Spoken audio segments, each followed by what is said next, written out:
सिद्धाणम बुद्धाणम पारगयाणम परम पर गयाणम लोकगम व गयाणम नमो सया सब सिद्धाणम इको भी नमकारो जिनवर वत्स हस्त बद्ध मानस संसार सागर तारे नरम नारी अहो अहो श्री सदगुरु करुणा सिंधु अपार आपा मर पर प्रभु करो अहो अहो उपकार।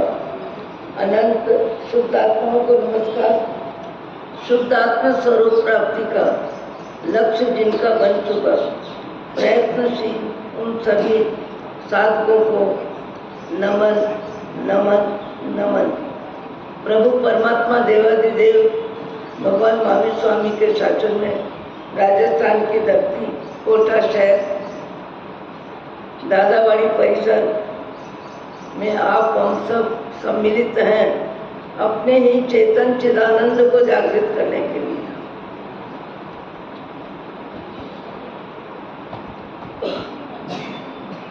आए दिन सत्संग में कोई न कोई माध्यम बनता है, किसी न किसी का जीवन सुनते हैं, किसी के जीवन का प्रसंग सुनते हैं, किसी के जीवन का उत्थान सुनते हैं। कोई एकदम परमात्मा के मार्ग पे दौड़ जाता है, कई व्यक्ति चलते हैं, कई व्यक्तियों की गति धीमी होती है, कई व्यक्तियों की गति तेज होती है। सबका अपना अपना स्वभाव है, सबकी अपनी अपनी योग्यता है, सबकी अपनी अपनी मानसिकता है। हमको केवल अपनी मानसिकता को जांचना है और अपनी मानसिकता को बदलना है। एक ही उद्देश्य है, एक ही कार्य है कि मनुष्य भाव की ऊंचाई पे हम आ चुके हैं। अब धड़ाम वापिस तिरंज गति में हमारी आत्मा का परिवर्तन न हो। आज कोई भी व्यक्ति अपने परिश्रम से, अपने पुरुषार्थ से यदि 10,000 रुपया महीना कमाने वाला यदि 5 करोड़ पे पहुंच जाता है तो उसकी लगन, उसका पुरुषार्थ, उसकी चाह, उसकी रुचि जहाँ तक मैं पहुंच गया वहाँ से अब मुझे नीचे नहीं जाना है, ऊपर जाना है, ऊपर जाना है, और आगे बढ़ना है, और आगे बढ़ना है। आगे भी नहीं बढ़ पाऊँ तो जहाँ हूँ वहाँ तो टिका रहूँ। लगभग व्यक्ति के विचार बनते हैं कि मैं जहाँ हूँ वहाँ तो टिका रहूँ, जहाँ हूँ वहाँ से नीचे न जाऊँ।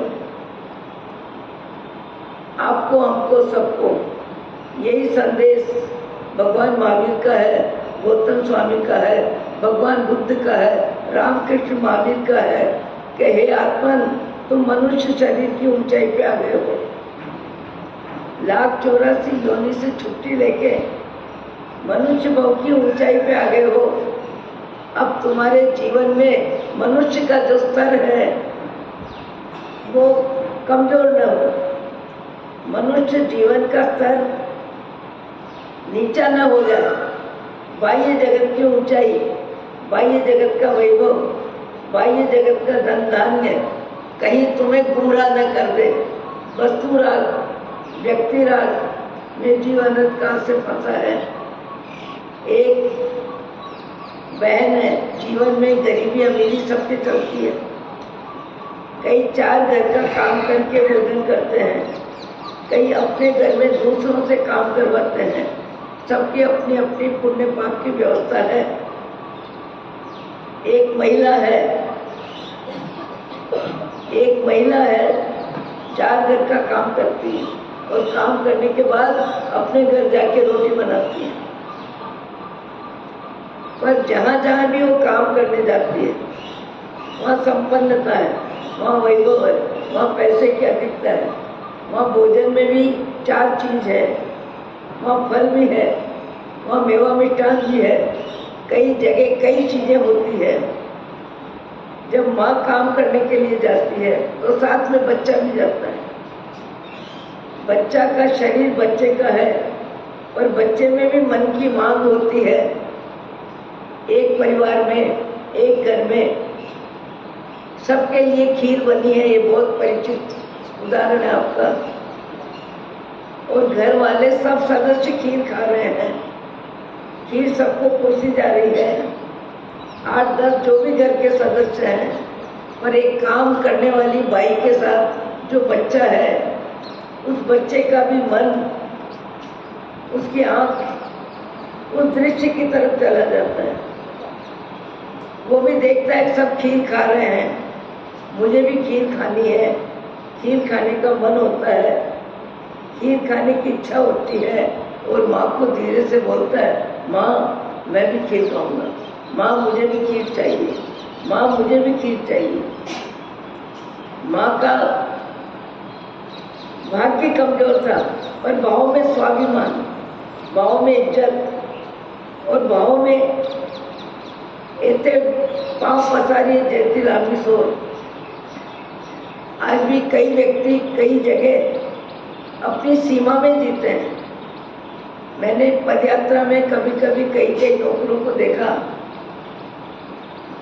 जो रोटी सब्जी खाते हैं, दिन में 2 बार ही बैठते हैं, पुरस्कारी कितनी भी करे, महाराज को बहरावे, यात्रियों को खिलावे, पर उनकी आदत कोई भी मीठा नमकीन मुंह में डालने की इच्छा ही नहीं होती। बीच में कभी भी इधर उधर होते ही नहीं, 2 टाइम अपना भोजन करते हैं। कम उम्र में भी कभी कभी विवेक होता है, समझ होती है, अपनी सीमा, अपनी मर्यादा, अपनी व्यवस्था का विवेक होता है।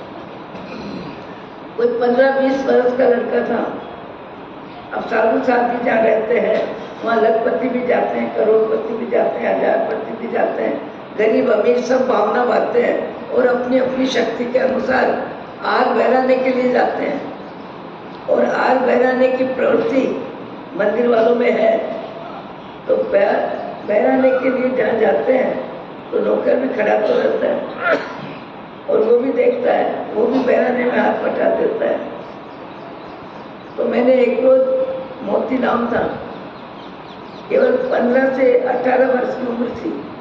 मैंने कहा इतनी चीज आती है, इतने व्यक्ति आते हैं और तुमको भी खाने के लिए कहते हैं, तुम कोई भी चीज लेते क्यों नहीं हो, कोई भी चीज लेते क्यों नहीं हो? तो व्यक्ति बोलता है, महाराज हमको हमारी औकात मालूम है, हमारे घर में क्या बनता है और हमको 360 दिन क्या खाना है। यहाँ तो आपके सर्विस में हम हैं, कब तक हैं और कब घर चले जाएंगे इसकी कोई जानकारी नहीं है, हमको अपनी आदत नहीं बिगाड़नी है। 16 वर्ष का बच्चा बोलता है, हमको अपनी आदत नहीं बिगाड़नी है। आपके यहाँ की व्यवस्था देखिए, हमारे मन को नहीं ललचाना है। हमको जो मिलना चाहिए, जब मिलना चाहिए, जैसा मिलना चाहिए, उसी में हम सब्र करते हैं और वही खाते हैं। पर यहाँ जो बच्चा है छोटा, वो माँ को कहता है माँ खीर, माँ खीर, माँ खीर। माँ स्वाभिमानी है, स्वाभिमानी होने की वजह से वो मांगने की बात नहीं करती है और विचार करती है। जब घर के 8-10 सदस्य खीर खा रहे तो बच्चा उनके सामने तो है, उनको एक कटोरी बच्चे को खीर देने में लगता क्या है? एक भगोना भर के खीर परिवार के लिए बनी है और परिवार के सदस्य सब खा रहे हैं, तो एक बच्चे को एक कटोरी खीर देने में लगता क्या है? वो बहन सोच रही है ये धनवान है पर इनका मन गरीब है, इनका मन गरीब है इसलिए इनमें उदारता नहीं है, उदारता नहीं है इसलिए हाथ लंबा नहीं होता है। दूसरे की जरूरत में अपने भाग्य की चादर फैलाना भी आता है, उन्हीं को आता है, सबको नहीं आता है। सब अपनी चादर अपनी सीमा में बिछाते हैं और जैसे ही खुद उठते हैं वैसे ही समेट के रख देते हैं। ये व्यक्ति का स्वभाव होता है। कई व्यक्ति अपनी चादर को फैला देते हैं, कई व्यक्ति अपनी जरूरत को भी गौण कर देते हैं और दूसरे की जरूरत को मुख्यता दे देते हैं। कई व्यक्ति दूसरों की उपस्थिति देख के अपनी चादर को समेट लेते हैं, अपने टिप्पण को बंद कर लेते हैं, अपनी क्वालिटी की चीज को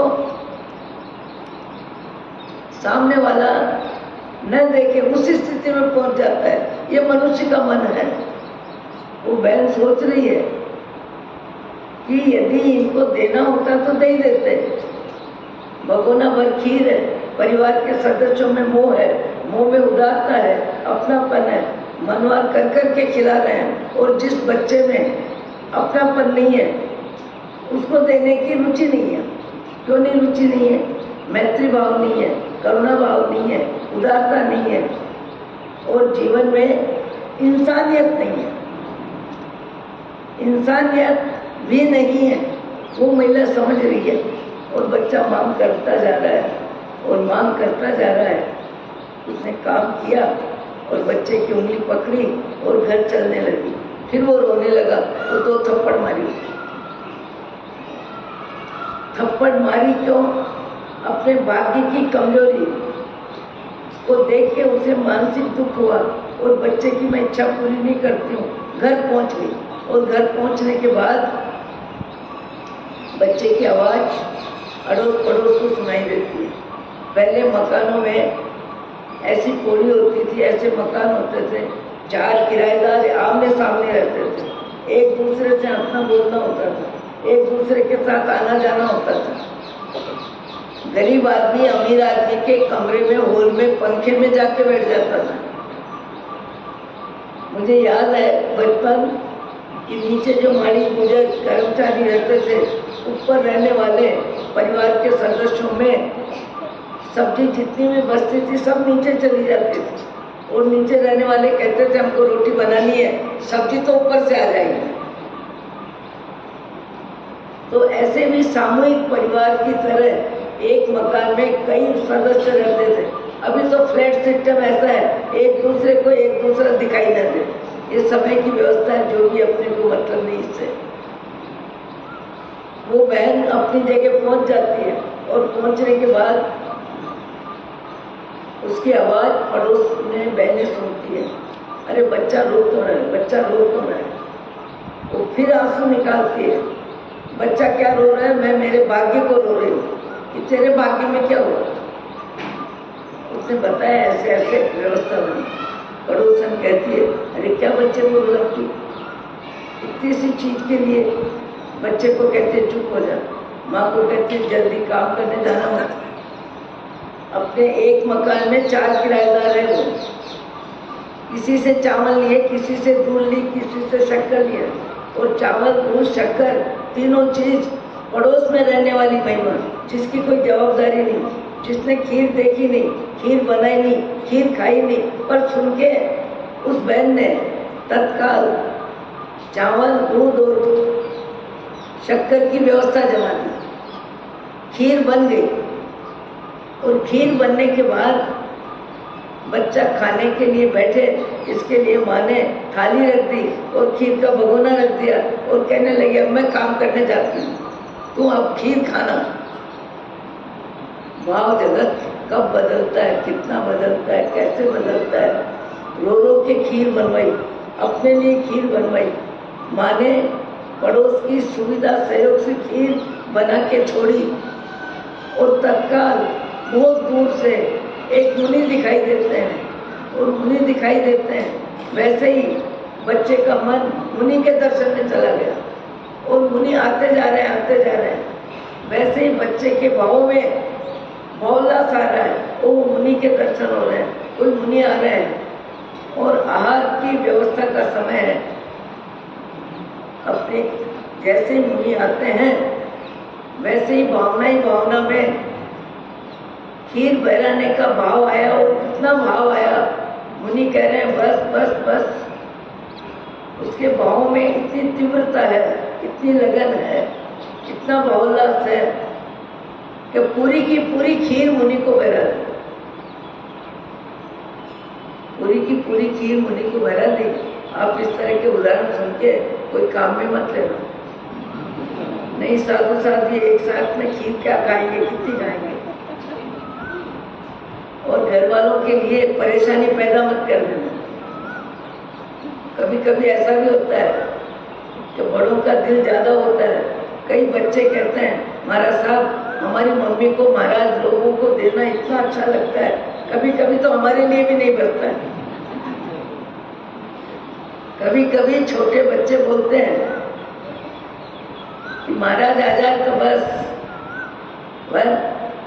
ग्रस्त जीवन में, हर क्षेत्र में, हर प्रवृत्ति में, हर व्यवस्था में व्यक्ति का विवेक होना चाहिए। एक व्यक्ति का मन कितना भी है, पर दूसरों का मन छोटा होता हो, दूसरों का मन कमजोर होता हो, दूसरों को जरूरत महसूस होती हो, तो एक परिवार में रहने वालों को सबका मन देख के अपने मन का उपयोग करना चाहिए।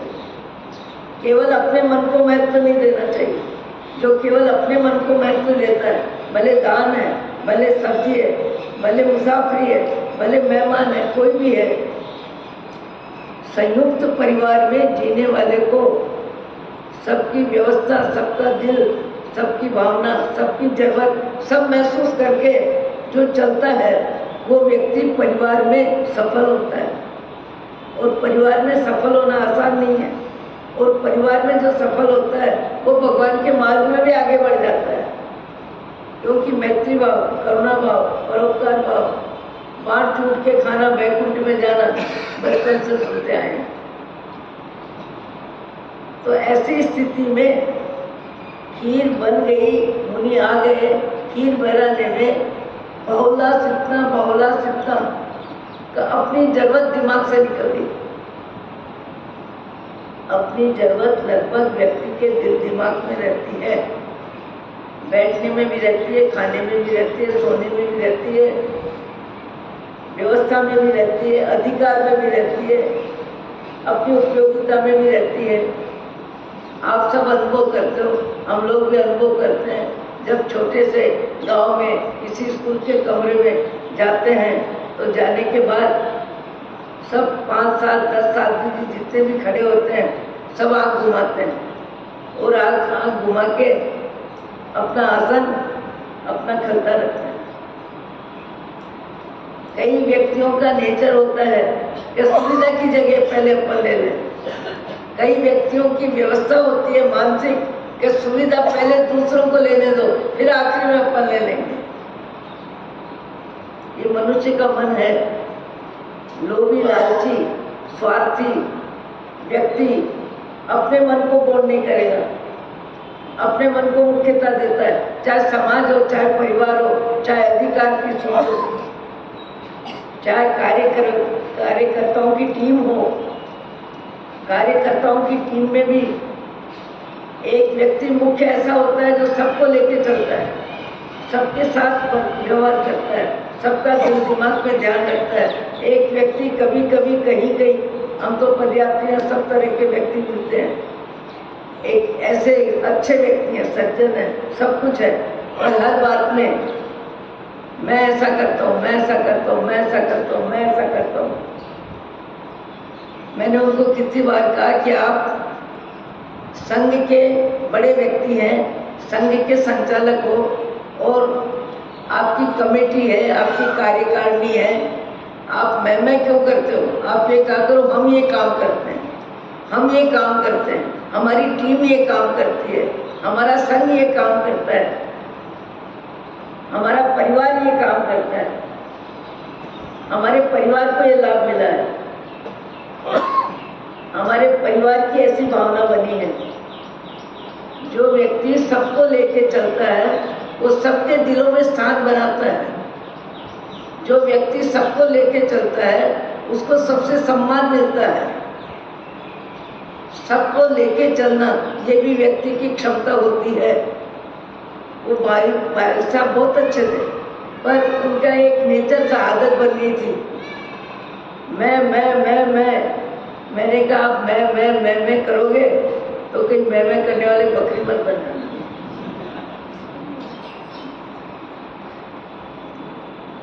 व्यक्ति को मैं का मोह कम करना चाहिए। यहाँ बच्चा है, मुनि आए हैं, खीर बहराने का भाव बना है। कहाँ खीर मन से बनवाई, रोके बनवाई, खाने के लिए बनवाई, और एक ऐसा समय आया जहाँ अपनी खाने की इच्छा लोप हो गई। खाने की इच्छा क्या हो गई? लोप हो गई। लोप किसको कहते हैं? संस्कृत में जो शब्द है और उसका अवग्रह हो जाता है। कहते हैं लोभ संज्ञा हो गई। संस्कृत पढ़ने वाले जानते हैं लोभ संज्ञा हो गई। अपनी भावना भावों में लोप हो गई, यानी खत्म हो गई, अपरिचित हो गई, अनजान हो गई। उसको ध्यान ही नहीं है बच्चे को कि खीर मैंने बनवाई, मेरे लिए बन गई, और भावोल्लास से देता है। देते समय 3 बातें हैं। कोई देखने वाला नहीं है, कोई अनुमोदना करने वाला नहीं है। अपने लिए बनाई, वो अपनेपन की इच्छा खत्म है, और देने वाले के लिए उदारता है, और उदारता के साथ अनासक्ति है, अनासक्ति के साथ मैंने दिया ये भाव कहीं भी नहीं है। ये मैं भाव बहुत खतरनाक है। ये मैं भाव अच्छों का नहीं छूटता है। त्याग करो, तप करो, भक्ति करो, दान करो, परिवार का पोषण करो, गरीबों को सहयोग दो, पशु पक्षियों को दाना पानी डालो, सब अच्छे कर्म हम कर लेते हैं।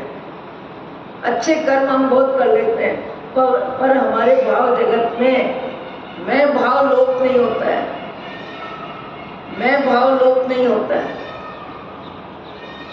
अभी कल ही समाचार मिले कैसे कि अमुक का नाम आ गया, वहां नाम तो मेरा आना चाहिए। गेट का लाभ तो मैंने लिया है, गेट का लाभ मैंने लिया है, मेरा नाम आना चाहिए। मीटिंग हो गई, मीटिंग में बातचीत हो गई। ये मैं भाव छोड़ने वाले मिलने व्यक्ति होते हैं। कहने के लिए भले कह देते हैं कि हमको नाम नहीं चाहिए, नाम नहीं चाहिए, नाम नहीं चाहिए। ये बोलने वाले के शब्दों में आत्मविश्लेषण के बिना केवल गप होती है, और वो गप कब सच हो जाती है? जब वातावरण बनता है, जब परिस्थिति विपरीत बनती है, जब आपका नाम आना चाहिए किसी और का नाम आ जाता है, आपका नाम आना चाहिए किसी और का नाम आ जाता है, वहाँ धर्म कर्म सब ठिकाने लग जाता है। धर्म कर्म सब ठिकाने लग जाता है। मैंने रायपुर में एक बार देखा, विजय शांति गुरु की पूरी रात्रि में भक्ति चल रही थी। कई गांवों के मंडल आए हैं, कई बहनें आई है, सबका अपना अपना समय है, और सवेरे 5 बजे तक कार्यक्रम चलता है। जैन पद्धति नहीं है।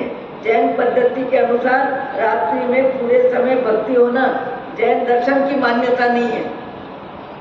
जैन दर्शन की मान्यता मूल में तो यह है कि सूर्यास्त के समय आरती के साथ मंदिर मंगलिक हो जाते हैं, मंगल हो जाते हैं, यानी पट बंद हो जाता है।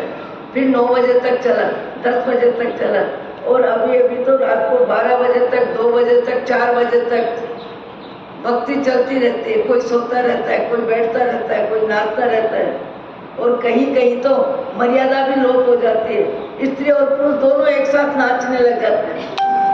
भगवान के मंदिर में प्रदर्शन, अपने हाव भाव, अपने भाव जगत कितना भी हो, भाव जगत है तो केवल भगवान की तरफ देखो, भगवान की तरफ भाव में भक्ति का लाभ लो। भगवान की तरफ देखते हैं, उससे ज्यादा तो दूसरों की तरफ देख के अपनी कला का प्रदर्शन करते हैं, और ऐसी कला का प्रदर्शन मंदिर में भी नहीं छोड़ते हैं। और कहते हैं महाराज आनंद ही तब आता है। आजकल विधिकारक भी कहते हैं हम माहौल नहीं बनाए तो हमको पैसा कौन देगा। माहौल बनाने के लिए नृत्य ही मुख्य है, और नृत्य में भी लेडीज और जेंट्स दोनों उठ जाते हैं। हमारे जैसे साधु साधु तो चुपचाप उठ के अपना आसन हटा के अपने स्थान पे चले जाते हैं। हर जगह मर्यादा का लोग कोई अर्थ होता है। मर्यादा राम के साथ क्या शब्द है? मर्यादा पुरुषोत्तम, मर्यादा श्री राम। मर्यादा राम के साथ नाम आता है, और भाई ने क्या कहा? राम का स्थान मैं लूं, बिना हक का मैं लूं, मैं इतना हल्का नहीं हूं। भरत ने क्या कहा? खड़ाऊ रख के राज्य का पालन होगा, पर राम की जगह मैं नहीं बैठूंगा। ऊंचे मानव, अच्छे विचार के मानव, नैतिकता वाले मानव, उदार मानव, मानवता के गुण जिनमें होते हैं, वो किसी का अधिकार छीनने की मानसिकता बनाते ही नहीं। किसी का अधिकार छीनने की मानसिकता नहीं बनाते, अपना अधिकार भले छोड़ दे। अधिकार छीनना अच्छे व्यक्ति के लक्षण नहीं है। यहाँ समाज और सत्संग की बात है, दुनिया की बात नहीं है, राजनीति की बात नहीं है, वो क्षेत्र अलग है।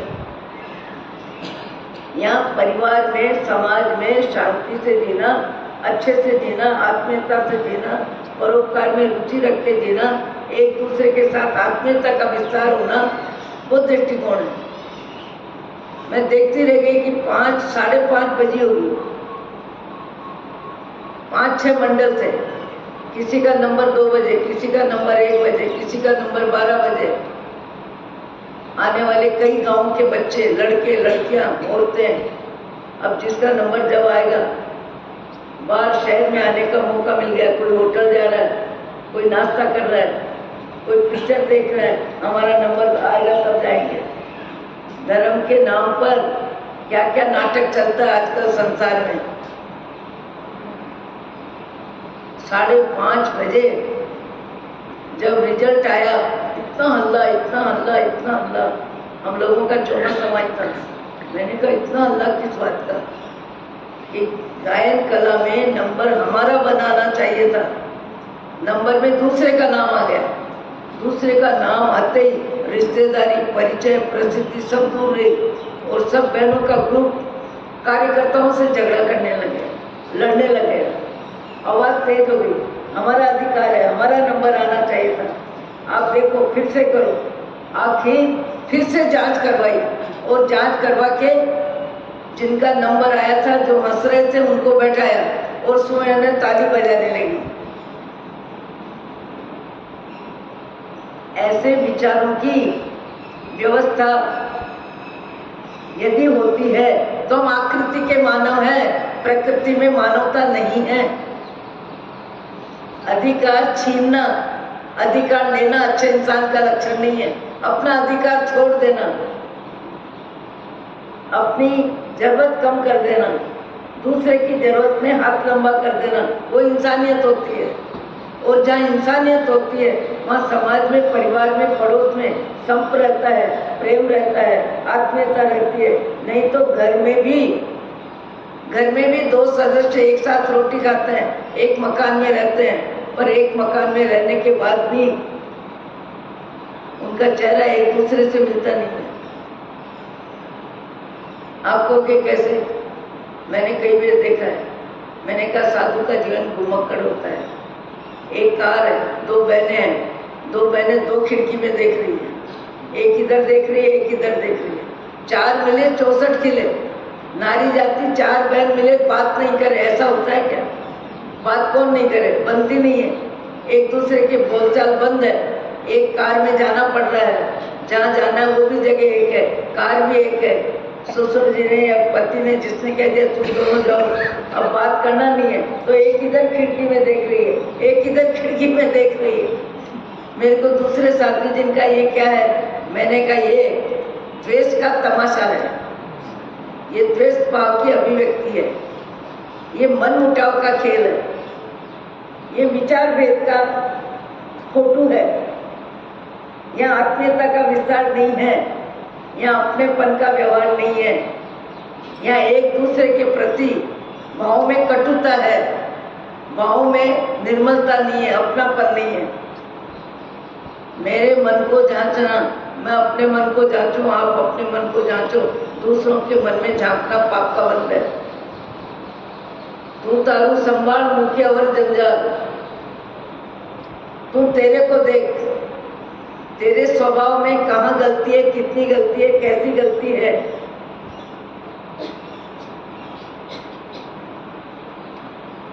एक बार नागपुर में, मैं जान के बता रही हूँ बातें, कैसा नेचर हो तो कम करना। नागपुर में कार्यक्रम, और कार्यक्रम में बहनें, लड़कियां जो भी थी, और आखिरी में कहते हैं कि हमारा रिजल्ट बनाओ। रिजल्ट की जगह कौन है? जज साहब। जज साहब ने कहा आपने भगवान की भक्ति में अपने तन मन की शक्ति लगाई और भगवान की भक्ति का रिजल्ट मेरे से बनवा रहे हो। भगवान की भक्ति का रिजल्ट कौन बनाएगा? अपने भाव बनाएंगे, मैं क्या बनाऊंगा? आप लोग ऐसी भक्ति मत किया करो और हम लोगों को बुला के बोलते हो कि हमको रिजल्ट दो। जज साहब ने ऐसा शब्द बोला ये भक्ति नहीं है, तुम्हारी कम भक्ति है, ये मोह की भक्ति है, अहंकार की भक्ति है, आसक्ति की भक्ति है, अपने नाम की ताले बजाने की भक्ति है। भावों में निर्मलता, भावों में परमात्मा का प्रेम, गुणों का राग, उल्लास, आनंद पर्याप्त है। उससे ज्यादा लाभ क्या चाहिए? उससे ज्यादा लाभ क्या चाहिए? जज साहब ने ऐसा जवाब दिया कि भगवान की भक्ति में मेरे जैसे व्यक्ति से रिजल्ट लेने के लिए कभी मुझे मत बुलाना। भगवान की भक्ति में मैं क्या रिजल्ट दूंगा? उस बच्चे ने अपना रिजल्ट बनाया और बनाया, महसूस भी नहीं किया। दान कोई देखने वाला नहीं, कोई अनुमोदना करने वाला नहीं। अपना हक अपने लिए खीर बनवाई, रो रो के बनवाई, पर अपनी जरूरत अपने विचारों में, भावों में गोल हो गई, खत्म हो गई, लोप हो गई। अमाप दिया, कोई न देखे ऐसा दिया। दिया के बाद मैंने दिया ऐसा भाव नहीं है। जिस दान को कोई देखने वाला नहीं, कोई बोलने वाला नहीं, कोई सुनने वाला नहीं, और अपने लिए मैंने बनाई ये भाव नहीं, ऐसे बालक को आने वाले भव में शालीभद्र जीवन मिला। शालीभद्र जी का उदाहरण सिद्धांत में आता है। साधु साथी सुनाते हैं, अमाप अमाप अमाप, अमाप व्यवस्था, अमाप सुविधा, अमाप धन। अमाप क्यों? देने में माप तोल नहीं था, देने में माप तोल नहीं था। अपनी जरूरत लोप हो गई थी। अपनी जरूरत लोप नहीं होती है। अपनी जरूरत व्यक्ति सब जगह साथ रखता है। 2 दिन के लिए कहीं मुसाफिर में भी जाते हो तो अपने अपने अटैची में अपना अपना सामान सब रखते हैं। उस छोटे बच्चे ने भाव जगत में इतना ऊंचा भाव किया कि शालीभद्र जी, राजगिरी नगरी में शालीभद्र जी के रूप में उनका जीवन बना, जहाँ देव गति से पिताजी की आत्मा धन की वर्षा करती है, जहाँ कितना लंबा चौड़ा वैभव है, पर इतना वैभव होने के बाद भी, इतना वैभव होने के बाद भी उनकी आत्मा में आसक्ति नहीं है, अहंकार नहीं है, और छोड़ने में जिनको कोई मिनटे भी नहीं लगे, क्योंकि बंद के समय भी आसक्ति नहीं थी, अहंकार नहीं था। मैंने दिया का मोह नहीं था। मेरा दान कोई देखे ऐसा भाव नहीं था। कोई मेरी अनुमोदना करे। कई बार मैं देखती हूँ अपने सपनों की गोली में कोई बहुत आगे बढ़ता है तो 4 व्यक्ति उनकी तरफ देखते हैं। वो व्यक्ति भी देखता है मेरी तरफ कौन देख रहे हैं, मेरी तरफ कौन देख रहे हैं, किसका ध्यान है? अरे तुम्हारा ध्यान तुम्हारे में रखो ना, नीचे मुंह करके बैठो, बोलना है लाभ लेते जाओ। भाव जगत की ही बात होती है रोज, और भाव जगत के बिना जीवन कुछ है ही नहीं।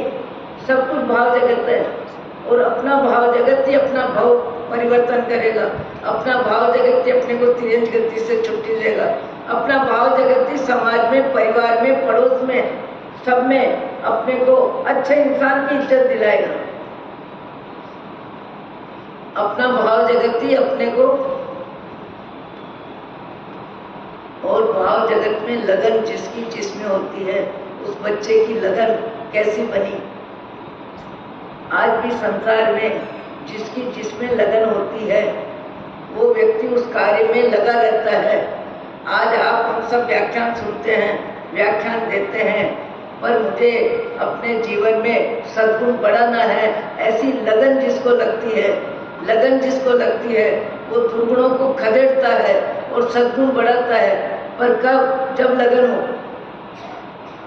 कल ही मैंने रामदास जी की पुस्तक में सुना कि व्यक्ति का कल्याण उसकी लगन पर होता है, लगन से होता है। लगन भीतर में नहीं है, लगन में महत्व नहीं है, सर्वोपरि भाव नहीं है, लगन ही सर्वोपरि नहीं है। वहाँ पंचमेल वाली बात होती है। लगन जिसकी जिसमें लग जाती है कई व्यक्तियों की लगन व्यापार में ऐसी लगती है, ऐसी लगती है, ऐसी लगती है कि रात जाए तो कैसी, दिन जाए तो कैसा, खाने में मन नहीं, पीने में मन नहीं, पहनने में मन नहीं। मुझे बताया था, अभी तो ऊपर चले गए। 20 वर्ष तक परिवार में 100 रुपए की सर्विस करी, फिर उनको लगा मुझे तो व्यापारी बनना है, लाइसेंस लेना है। मुझे वो श्रावक सामायिक करने वाले, स्वाध्याय करने वाले बता रहे थे कि महाराज मेरे को ऐसी लगन लगी है, ऐसी लगन लगी है, ऐसी लगन लगी है कि मैं रात दिन लाइसेंस कब लूं, कब लूं, कब लूं। और बाकी ने साथ दिया, लाइसेंस ले लिया और परिवार में पैसे के पीछे जो परिश्रम किया, अभी तो ऊपर चले गए। और 1000 आदमी क्या काम करते हैं, 1000 करोड़ का परिग्रह छोड़ गए। लगन जिसकी जिसमें लगती है। मीरा की लगन श्री कृष्ण में लगी थी, गौतम की लगन महावीर में लगी थी, चंदन बाला की लगन तप में लगी थी। लगन जिसकी लगती है वो व्यक्ति अपने जीवन में उस क्षेत्र में सफल बनता है। हम सुनते हैं, सुनाते हैं, पर हमारे में सत्य बोलने की लगन, झूठ नहीं बोलने की लगन, चोरी नहीं करने की लगन, प्रेम भाव बढ़ाने की लगन, परमात्मा का स्मरण करने की लगन जिसकी होती है वो लगा रहता है। आज कई विद्यार्थी हैं जिनकी पढ़ाई में बहुत लगन है, पूरे समय लगे रहते हैं कि हमको प्रवेश लेना है डॉक्टर की लाइन में।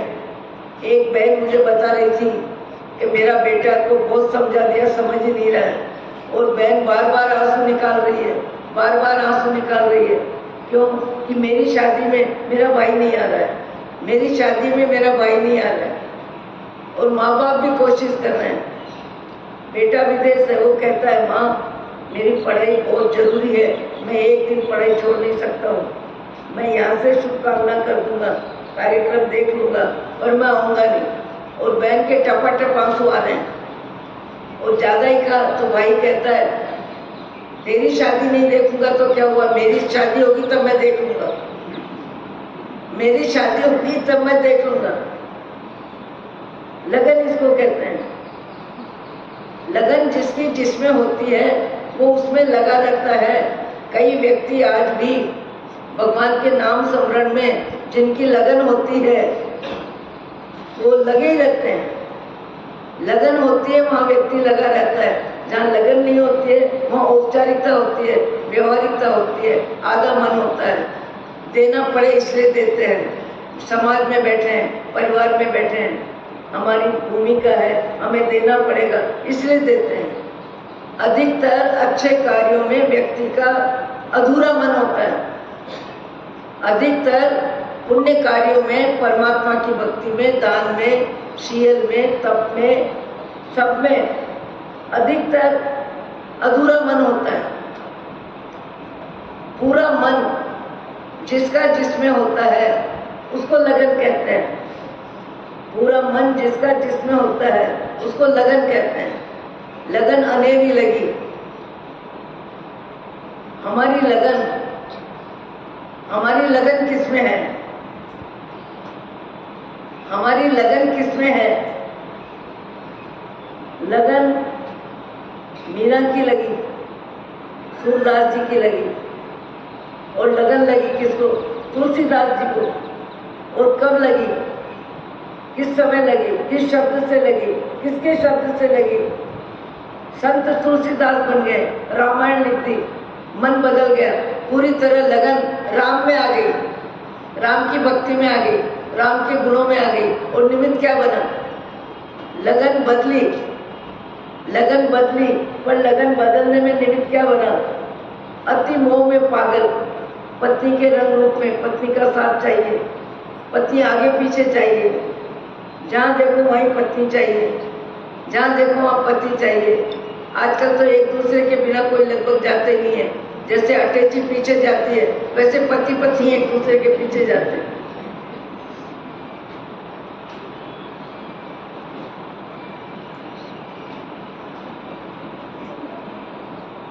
संत तुलसीदास कब बने? पत्नी के मोह में, पत्नी के पीछे, पत्नी के पीहर चले गए। पत्नी को लगा मैं भाई बहन माँ बाप सबके साथ रहने आई हूँ, बीच में ये कहाँ से आ गए, इनके यहाँ क्या भूमिका है? और पत्नी ने क्या कहा? पति को, तुलसीदास जी को क्या कहा? जैसी लगन तुम्हारी मेरे में है वैसी लगन भगवान में होती तो पार हो जाते। मेरे हाड़ मांस के पुतले में जैसी तुम्हारी लगन है, इंद्रियों में जैसी लगन है, व्यक्ति राग में तुम्हारी लगन है, पत्नी के मोह में तुम्हारी लगन है, ऐसी लगन यदि परमात्मा से होती तो तुम कहां से कहां पहुंच जाते। और वो शब्द काम आया, लगन बदली, मोह की लगन, विषयों की लगन, मोह की पत्नी की लगन, परिवार की लगन, पैसे की लगन, लगन बदलती है। जब भाव लगन बदलता है तो लगन बदलती है। आपने सुना होगा राजस्थान में काफी वर्ष पहले, जिनका नाम शालीभद्र मुनि है, आज 35 करोड़ का परिग्रह छोड़ने में, परमात्मा के मार्ग में, त्याग और तप में जिनकी लगन लगी, और लगन इतनी लगी कि नौकरों को भी काट दे दी, धोबी को भी, नाई को भी, किसी को भी, सारा परिग्रह छोड़ने में 1 मिनट लगी उनको। नहीं, व्यक्ति जिंदगी भर परिग्रह संभालने में ही मन को लगाता है, परिग्रह की सुरक्षा में मन को लगाता है, परिग्रह बढ़ाने में अपनी जिंदगी की सार्थकता मानता है। भंवरलाल जी श्रावक अभी कुछ वर्ष पहले जिन्होंने दीक्षा ली रामचंद्र सूरी परिवार में या भुवन बाबू सूरी परिवार में, लगन लगती है तो पैसा उसको बिट्टा लगती है, लगन लगती है तो आरुचि खत्म हो जाती है। आज कई व्यक्ति तप करते हैं और तप में चित्त की प्रसन्नता है। आज भी एक शायद बहन के 24-26 उपवास है, चेहरे पे प्रसन्नता है, मन में खुशी है, चुपचाप कचक खान लेती हैं और दिन भर अपनी आराधना करती हैं। अब तप में लगन ऐसी लग गई कि खाने की तरफ ध्यान जाता ही नहीं, मन जाता ही नहीं। और जिनकी रुचि नहीं होती है, संस्कार नहीं होते हैं, उनको तो सवेरे उठ के चाय का पानी दिखता है, बिस्तर से उठे नहीं और चाय का पानी मुंह में गया नहीं, नौकार मंत्र भी याद आवे जरूरी, भगवान के दर्शन करने जरूरी नहीं। लगन है, लगन किसमें है?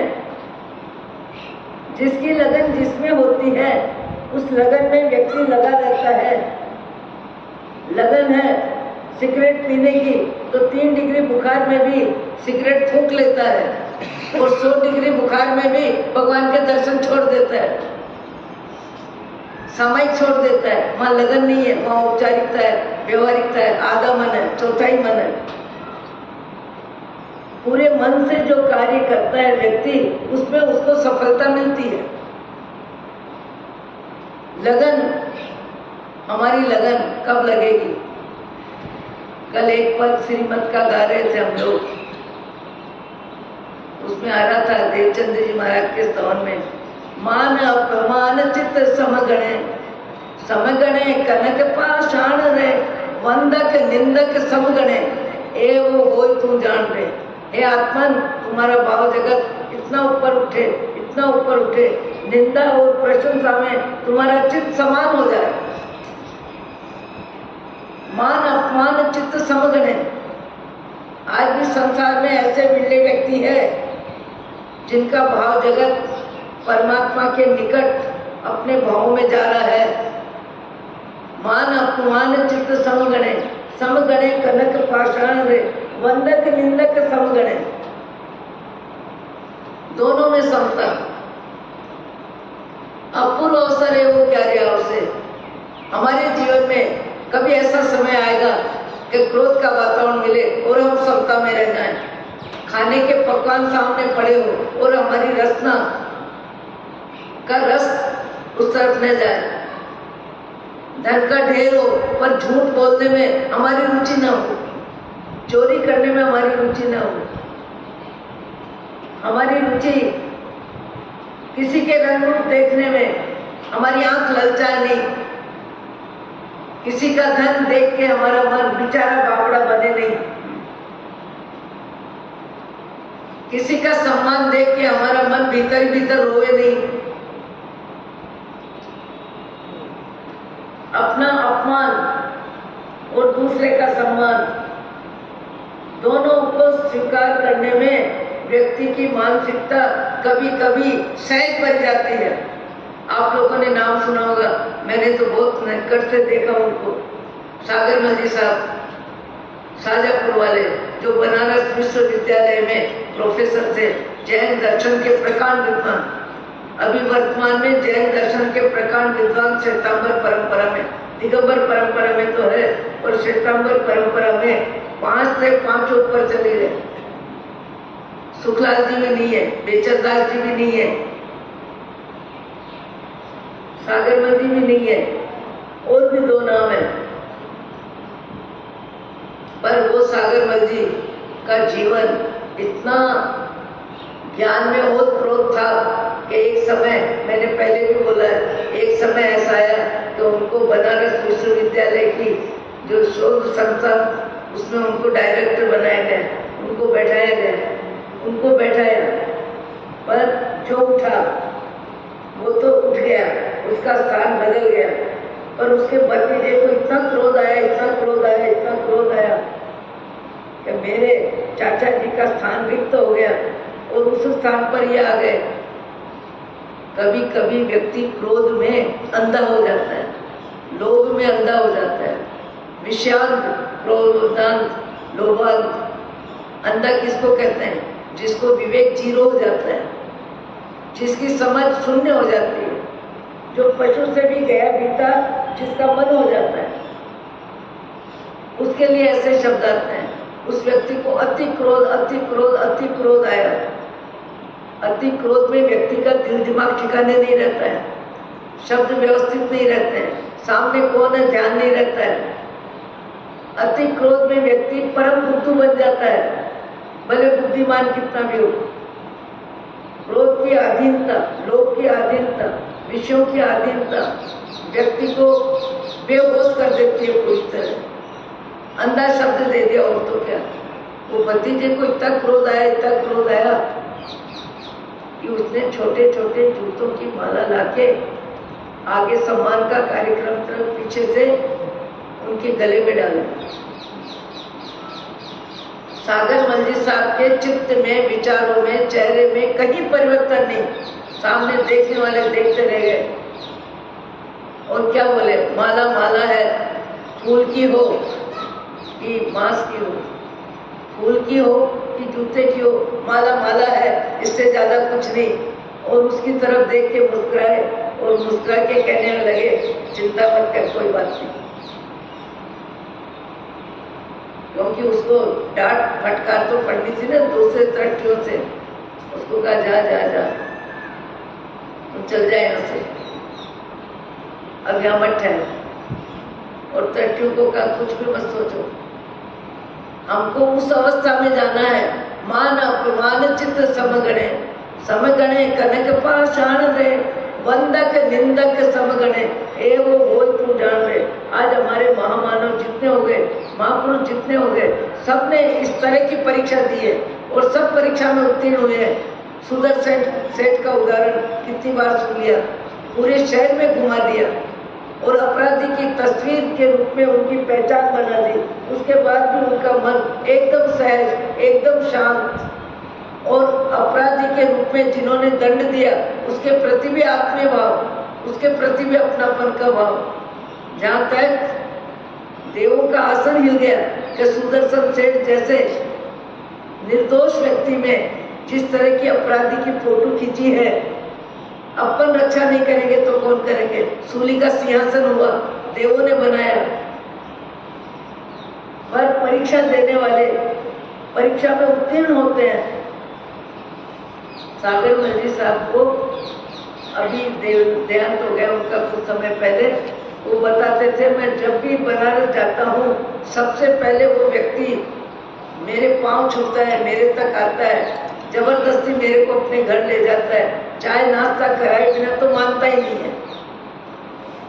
और बोलता है मैंने आपको भगवान के रूप में देखा है, मैंने आपको एक सर्वोपरि इंसान के रूप में देखा है।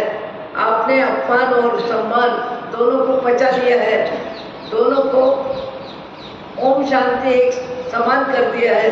मैं आपके चरणों में हर बार झुकता हूँ और झुकता रहूंगा, इसलिए कि आपके गुण मेरे हृदय में स्थान बना दिया।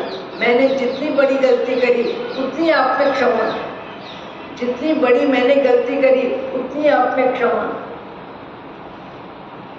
आज भी कभी कभी कहीं कहीं ऐसे व्यक्ति भाव जगत में ऊपर उठ जाते हैं, ऊंचे उठ जाते हैं कि उनकी भावधारा देखते ही बनती है और शिक्षा मिलती है, चिंतन चलता है कि ऐसे भी आदमी होते हैं संसार में, ऐसे भी आदमी होते हैं संसार में। हम आकृति के मानव, प्रकृति के मानव बने, महामानव बने, सत्ता संपत्ति धन धरती की गुलामी, सत्ता संपत्ति धन धरती रंग रूप सुविधा साधन की गुलामी महापुरुष के जीवन में नहीं होती। महापुरुषों के जीवन में दोनों में समत्व आता है। आप कहोगे महाराज ऐसी बातें क्या संभव है? संभव क्यों नहीं है? भवी जीवन मोक्ष जाएंगे, शुरुआत तो करो। जो ABCD पढ़ता है वो भी MA तक पहुंचता है, वो भी इंजीनियर बनता है, वो भी डॉक्टर बनता है। शुरू में तो ABCD पढ़ता है।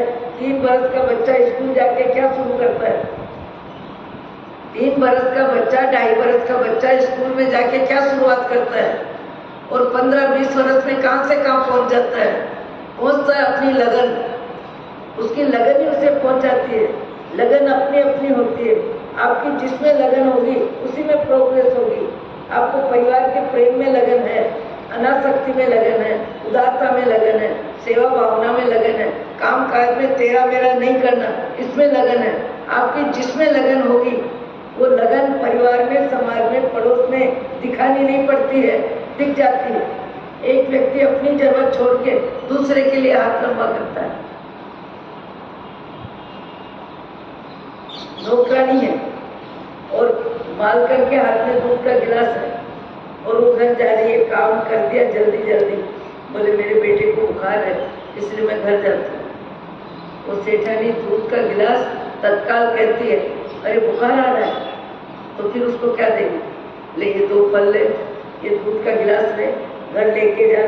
दूसरे ढक्कन में दूध देते हैं, लेके जा, मेरे को नहीं पीना, मैं तो रोटी खा लूंगी। उसको बुखार आ रहा है तो बुखार में दूध देना, फल देना जरूरी है, तू लेके जा। सज्जन व्यक्ति दूसरों की जरूरत में अपनी जरूरत को गौण कर देता है। सज्जन व्यक्ति दूसरों की जरूरत में अपनी जरूरत को गौण कर देता है और सामान्य व्यक्ति दूसरों की जरूरत में उपयोगी न बने इसलिए अपनी शक्ति को गुप्त कर देता है। भगवान आपको मुझको सबको सद्बुद्धि दे कि ये शब्द महापुरुषों के जीवन के संस्मरण जो हम सुनते हैं वो हमारे जीवन में आंशिक रूप से तो काम में आवे। अहो अहो श्री